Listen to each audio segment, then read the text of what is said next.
जैसे हम जा रहे थे गंगा सागर के लिए, रास्ते में अचानक गाड़ी को रोका, हम लोगों के साथ में धक्का मुक्की की और मारपीट की और गाड़ी को तोड़ फोड़ कर पुलिस प्रशासन गया, हमको थाने में रख दिया। कितने आदमी थे, कितने आदमी ने मारधर किया आपको? कोई पता नहीं सर, न जाने 200 आदमी थे, न जाने 300 थे। हमको तो बेहोशी आ गई। उन लोगों ने बोल रहा है कि लड़की लेके भाग रहे थे, क्या बोलेंगे आप? नहीं, कुछ नहीं। वो भी बेटियां आई, हम लोगों से माफ़ी मांगने लगी। हमने कहा बेटी, हमारा ही कोई पाप उदय हुआ जो हमको ये दंड भोग होना। झूठा आरोप दिया। क्या चाहते हैं अभी? क्या चाहते हैं? अब सर हम कुछ नहीं चाहते हैं, क्योंकि हम तो रास्तागीर संत हैं। इन लोग क्या है उसका पनिशमेंट चाहते हैं, शास्ति चाहते हैं? जी नहीं, कुछ नहीं चाहते। आप कहाँ जाएंगे अभी? अब हम अपने आश्रम को ही जा रहे हैं। बड़ी आप लोग गंगा सागर नहीं जाएंगे? अब नहीं जाएंगे, क्योंकि गाड़ी हमारी सब टूट गई। चलो धन्यवाद। आपका नाम? जी, नाम क्या है? मुझे मधुर कहते हैं, मधुर गोस्वामी। वो दोनों का? प्रमोद गोस्वामी और सुनील गोस्वामी। अभी आप सभी ने एक वीडियो देखा। वीडियो में किस तरीके से एक साधु ने अपनी आपबीती बताई कि उसके साथ क्या हुआ बंगाल के अंदर। वो उत्तर प्रदेश के रहने वाले हैं। मैं पूरी घटनाक्रम आपको बताता हूं। पश्चिम बंगाल के पुरुलिया में 3 साधुओं की पिटाई का मामला सामने आया है। भीड़ ने उनकी गाड़ी में तोड़फोड़ की और उसे पलट दिया। तीनों साधु उत्तर प्रदेश के हैं और मकर संक्रांति के लिए गंगा सागर जा रहे थे। घटना गुरुवार 11 जनवरी की बताई जा रही है। कहा जाता है सारे तीर्थ बार बार और गंगा सागर एक बार। उसी क्रम में यह घटना हो गई। भाजपा ने हमले का आरोप तृणमूल कांग्रेस के कार्यकर्ताओं पर लगाया। पार्टी ने घटना का वीडियो शेयर करते हुए लिखा कि क्या बंगाल में हिंदू होना गुनाह है? ममता बनर्जी घटना पे चुप क्यों है? उन्हें शर्म आनी चाहिए। इसके लिए ममता बनर्जी जिम्मेदार है। पश्चिम बंगाल के मंत्री ने कहा कि इन लोगों पर, इन साधुओं पर बच्चे अगवा करने का आरोप है, इसलिए लोगों ने इन्हें पीटा। पुरुलिया के एसपी अभिजीत बनर्जी ने बताया कि 3 साधु किराए के बोलेरो से जा रहे थे। गौरांगडीह के पास 3 लड़कियां पास के काली मंदिर में पूजा करने जा रही थी। साधुओं की गाड़ी इनके पास जाकर रुकती है और उनसे वो कुछ पूछते हैं। भाषा की वजह से कुछ गलतफहमी हुई और लड़कियों को लगा कि साधु उनका पीछा कर रहे हैं। वो वहां से चिल्लाते हुए भागते हैं। एसपी आगे बताते हैं कि इसके बाद स्थानीय लोग साधुओं के पास पहुंचे और उन्हें पास के मंदिर के पास ले जाते हैं। इस दौरान भीड़ ने उनसे पूछताछ की और मारपीट शुरू कर दी। कुछ लोगों ने उनकी गाड़ी में तोड़फोड़ की और उसे पलट दिया। पुलिस ने साधुओं को भीड़ से बचाया और उनकी शिकायत पे 12 लोगों के खिलाफ एफआईआर दर्ज कर दी। पीड़ित जो एक साधु हैं मधुर गोस्वामी, उन्होंने कहा कि हम लोग गंगा सागर जा रहे थे। रास्ते में अचानक गाड़ी को रोका। लोगों ने हम लोगों के साथ धक्का मुक्की की, मारपीट की, गाड़ी में तोड़फोड़ की थी। लगभग 200 से 300 लोग थे। हमें नहीं पता, हम बेहोश हो गए। पुलिस प्रशासन हमें थाने ले आया। 2 लड़कियां भी आई थी। उन्होंने हमसे माफी मांगी। हमने उनसे कहा कि हमारे ही कोई पाप रहे होंगे जो इस सजा मिली। सोचिए, ये बातें सिर्फ साधु ही कह सकता है और कोई नहीं। हम लोग कुछ नहीं चाहते। गाड़ी में टूट फूट हो गई तो गंगा सागर नहीं जाएंगे। हम लोग अब घर लौट जा रहे हैं, मतलब उत्तर प्रदेश वापस जा रहे हैं। कहने को भारत में राम राज्य आ गया है। अयोध्या में 22 तारीख को रामलला जो है अपने मंदिर में जा रहे हैं। लेकिन इस राम राज्य के दौरान, इस राम राज्य में, इस भारत देश में जो राम राज्य की जो बातें कही जा रही हैं, बंगाल भी उसी का एक हिस्सा है। और इस बंगाल में साधुओं पे हमला कहीं ना कहीं महाराष्ट्र के पालघर वाले घटना को याद दिलवाता है कि किस तरीके से गलतफहमी में वहां के लोगों ने 3 साधुओं को, कुछ साधुओं के साथ मारपीट की और उनकी हत्या कर दी।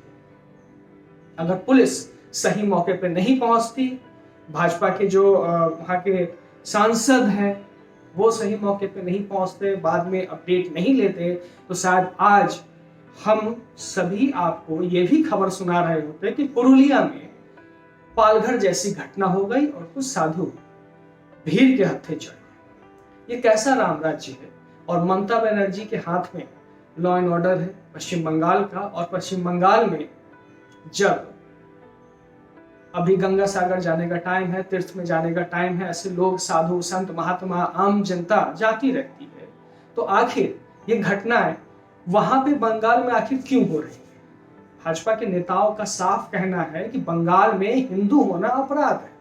हालांकि एक पॉलिटिकल, आप कह सकते हैं पॉलिटिकल स्ट्रैटेजी के तहत कहा गया एक बयान है, लेकिन अगर सोचिए आप, एक तरफ भारत के एक हिस्से में 22 जनवरी के लिए प्रधानमंत्री नरेंद्र मोदी कह रहे हैं कि लोग दीपावली मनाएं, राम अपने जन्मभूमि में वापस आ रहे हैं, राम अपने जन्म स्थान पर वापस आ रहे हैं। वहीं दूसरी तरफ भारत के दूसरे हिस्से में जो तीर्थों में बहुत प्रसिद्ध है गंगा सागर, उसके जाने के क्रम में उत्तर प्रदेश के 3 साधुओं के साथ मॉब लिंचिंग होती है। उन्हें मारा जाता है, पीटा जाता है, उनके भगवा कपड़े को उतार दिया जाता है, नंगा कर दिया जाता है, उनके जटाओं को खोल दिया जाता है। आप वीडियो देख ही रहे हैं, साथ ही साथ वीडियो चल ही रहा है। लेकिन 100 बात की एक बात, पुलिस लेट पहुंचती है और कहीं ना कहीं ये भी देखने को समझने में आ रहा है कि तृणमूल कांग्रेस का वहां पे कितना वर्चस्व है, कि वहां के जो स्थानीय लोग हैं, जो टीएमसी के से जुड़े हुए लोग हैं, वो बिल्कुल एक साधु पे, सन्यासी पे, महात्मा पे हाथ उठाने के पीछे नहीं हटते। हालांकि अभी कुछ दिन पहले ईडी के अधिकारियों के साथ भी मारपीट की गई, उनके सर को फोड़ दिया गया और बुरी तरीके से घायल हो गया। टीएमसी पे बार बार आरोप लगता है कि ये छद्म राजनीति के भेष में पोलराइज करते हैं लोग। पोलराइज इसलिए करते हैं कि भाई जो धर्म के आधार पे वोटर्स हैं वो उनके साथ जुड़े रहे। खैर, पूरे देश में अब बवाल मचना तय है कि आखिर बंगाल में ही इस तीर्थ में जाने के वक्त पे, गंगा सागर जाने के वक्त में महात्माओं के साथ, संतों के साथ, साधुओं के साथ ये अन्याय होता है, तो सोचिए आम जनता के साथ क्या होता होगा। अब बहस छिड़ना लाजमी है। आने वाले वक्त में हो सकता है प्राइम टाइम में बहुत सारे लोग इस पे लड़ते भिड़ते नजर आए। लेकिन 100 बात की एक बात,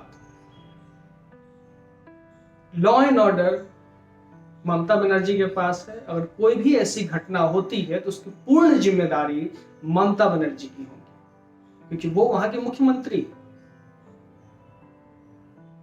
तो इस मैटर को, इस खबर को ज्यादा ना खींचते हुए यहीं इस पे विराम देते हैं और ये गुजारिश है बंगाल के लोगों से कि भाई संत महात्माओं के साथ आप वैसा व्यवहार बिल्कुल ना करें, पशु जैसा व्यवहार ना करें। कुछ बातचीत कहने में, समझने में अगर कुछ दिक्कत होती है तो रुक के उनकी बात सुने। पुलिस है, प्रशासन है आपके पास।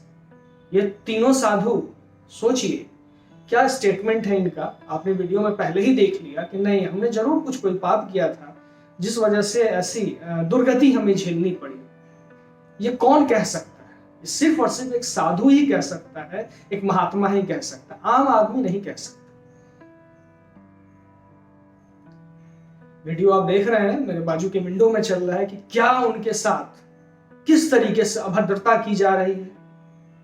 एक इंसान के ईगो को, एक इंसान के इज्जत को किस तरह रौंदा जाता है, इसमें तो मैं ह्यूमन राइट कमीशन को भी रिक्वेस्ट करूंगा कि आप इसमें इंटरवेन करें।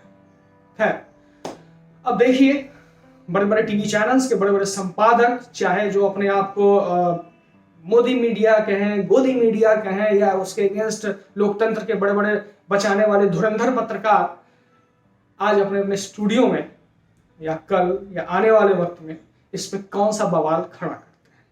देखते रहिए।